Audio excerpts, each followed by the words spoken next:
The other day on the show, Mark Height was here talking about the importance in this still very difficult housing market to make sure that if you are looking to buy a house, you are pre-approved before you go to make that offer. So the perfect segue for us to bring in Bruce Dodd at ChattMortgage, who says, hey, I'm doing that each and every day to make sure your clients are at the front of the list to get their offer accepted. Good to see you this morning. Good to see you. Good to see you. Yeah, I mean, it's one of those things that it's like, for example, you don't go to the grocery store without your wallet or some method of payment.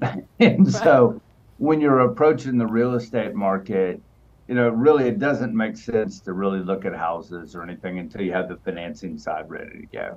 One of the things that Mark had said was that, I mean, the market is looking great, but inventory is just still low. And with interest rates a little bit higher than some buyers have been used to, sellers are trying to kind of find some ways to kind of offset the cost for the buyers. But if they're going to make you that offer, they want to make sure that you're going to be the one to close on the deal. Well, absolutely. But for folks, you really need to understand how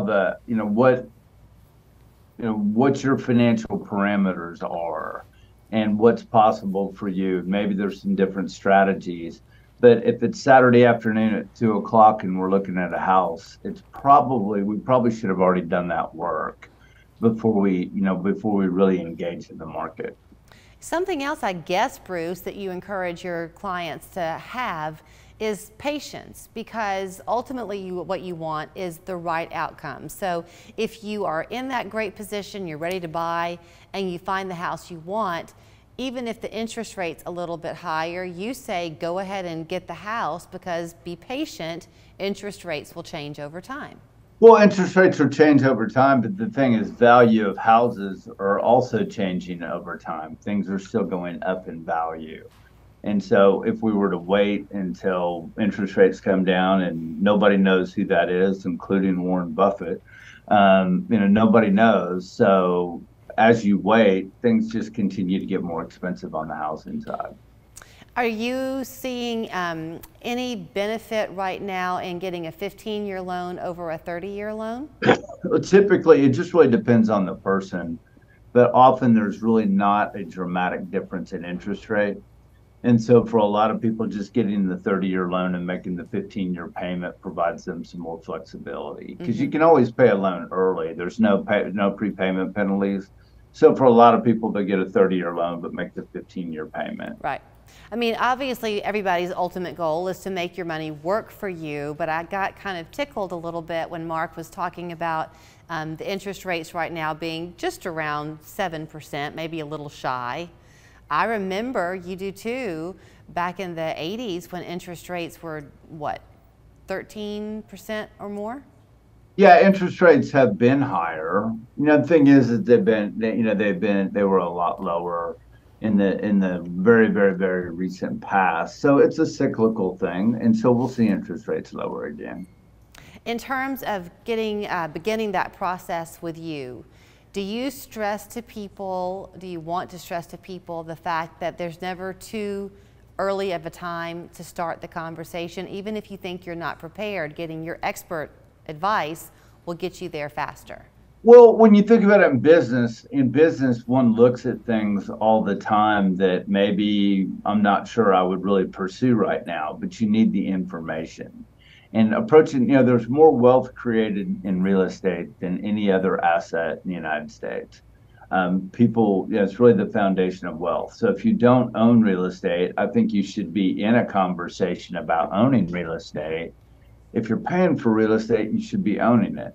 So I think it's always appropriate to have that conversation, and then you can determine maybe it is the right time for you, or maybe you want to wait. But without all that information, and especially how it applies to you, you just need the information. So no, I don't think it's ever really too early.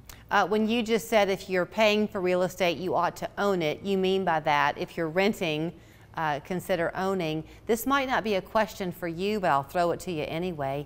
Once upon a time, people would do the rent to buy model. Are you a supporter? Yeah, I think that's the worst of all situations. Absolute worst of all situations, because typically in those situations, you're expected to act as if you own the property from a maintenance standpoint or repair standpoint. Often you are given a bunch of money up front. What happens if that person that you're in that rent to own with, what happens if they file bankruptcy? Mm-hmm. What happens if they die? What happens if they run into an issue on their financing? So there's all kinds of reasons why I think if you're going to rent, you should rent. If you're going to own, you should own. Trying to do some kind of hybrid deal is usually only a good deal for the person who owns the property. Right. And before I let you run, if you're looking to do like an investment purchase for real estate, maybe you want to buy a duplex or something and rent it out. Are you going to pay the same interest rate if it's a commercial venture for you as you would? No, it's a higher rate. It's a higher rate. It's because, obviously for a lender, there's more risk involved in a transaction when it's an investment versus when it's a house you have your children in. And so it's a different type of transaction. But if investing in real estate is something that you want to look at, once again, you need the information, you need to engage in that conversation. I think it's one of the best possible ways to build wealth. But it's one of those things that, yes, you do need to make sure you have all the information. All right, Bruce Dodd, here's where you can begin your conversation with him at Chat Mortgage on East Brainerd Road. The phone number 591-9801, online chatmortgage.com. Thanks for our chat today, Bruce. Take care. See ya.